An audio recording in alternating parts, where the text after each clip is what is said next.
Di lereng barat Gunung Lawu, berdiri sebuah candi yang unik, bukan sekedar bangunan batu.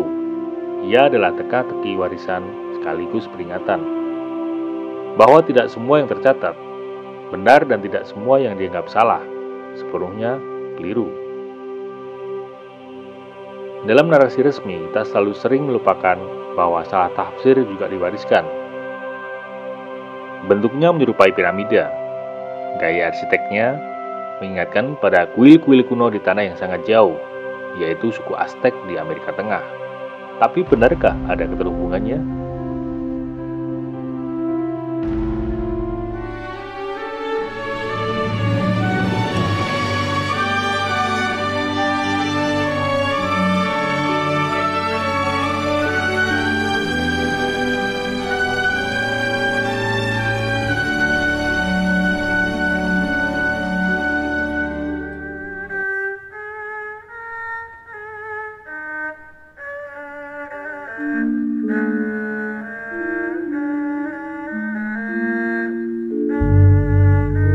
Di lereng barat Gunung Lawu, berdiri sebuah candi yang unik. Bentuknya menyerupai piramida. Gaya arsiteknya mengingatkan pada kuil-kuil kuno di tanah yang sangat jauh, yaitu suku Aztec di Amerika Tengah. Tapi benarkah ada keterhubungannya? Candi Suko sering dianggap anomali dalam sejarah arsitektur Jawa. Banyak yang melihat mirip bangunan luar Nusantara, padahal ia berdiri kokoh dalam tradisi pemujaan Siwa di antara era Majapahit. Dalam penelusuran Kang Rendra Agusta, kita diajak menyelami bukan untuk bentuk dan reliefnya, tapi juga kesalahan-kesalahan tafsir yang diwariskan turun-temurun. Salah satunya oleh Raden Ngabei Yosodipuro II, bahkan sampai Rangga Warsito yang pernah keliru membaca relief sebagai kisah Prabu Brojojento, padahal sebenarnya adalah relief Sudamala dan Bimaswarga. Jalur tua ke Lawu pun salah dikenali. Banyak yang menyebut jalur Cetho Singolangu sebagai yang utama, padahal lebih tua dari jalur Pinggodani. Dan dalam catatan Belanda, kesalahan-kesalahan ini sudah ada sejak pada awal pemugaran, seolah salah tafsir telah menjadi bagian dari budaya kita sendiri. Lalu bagaimana kita seharusnya membaca Candi Suko hari ini? Apakah sebagai sisa kebesaran Majapahit, atau sebagai cermin dari sebuah peradaban spiritual yang nyaris hilang? Mari bersama Kang Rendra Agusta membuka ulang kisah yang pernah disalahpahami dan mencoba mengembalikan makna yang lama terkubur di batu-batu Suko.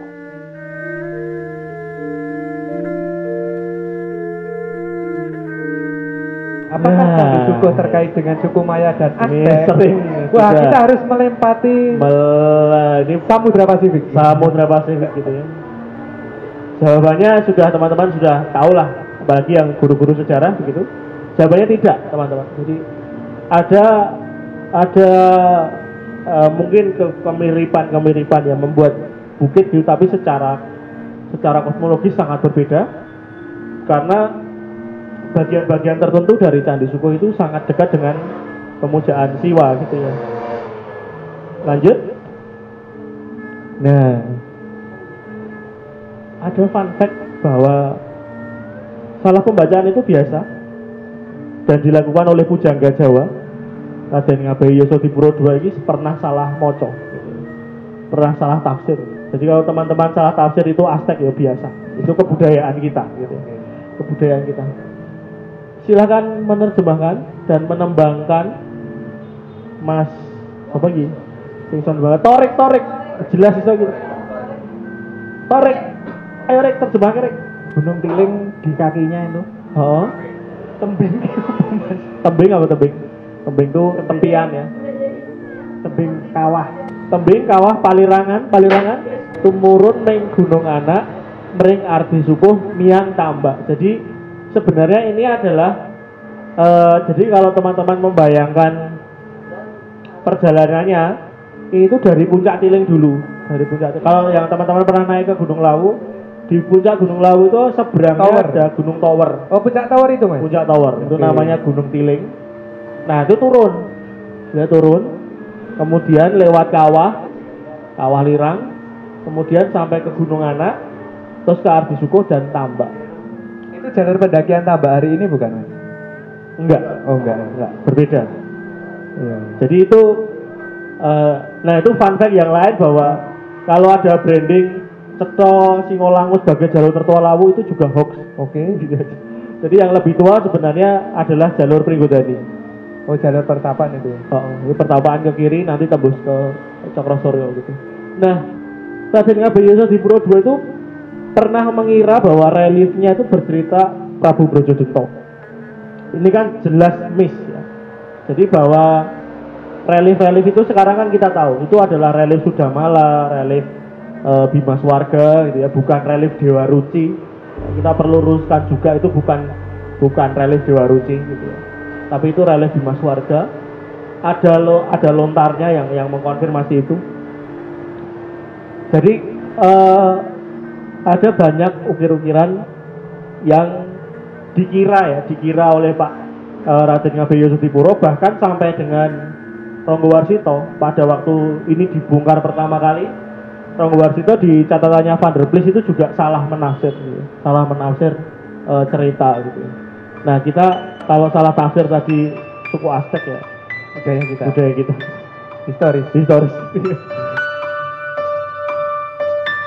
Candi Suko bukan sekedar bangunan batu.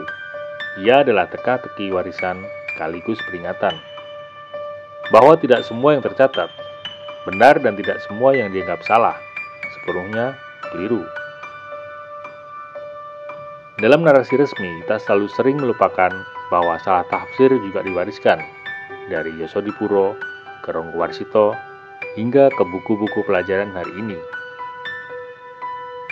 Tapi lewat pembacaan baru, lewat lontar-lontar tradisi lisan dan naskah-naskah lama yang nyaris dilupakan, kita mulai melihat bahwa Candi Suko adalah bagian dari ritus swaistik, bukan jejak Aztec, dan bukan pula misteri dunia yang datang dari luar Nusantara.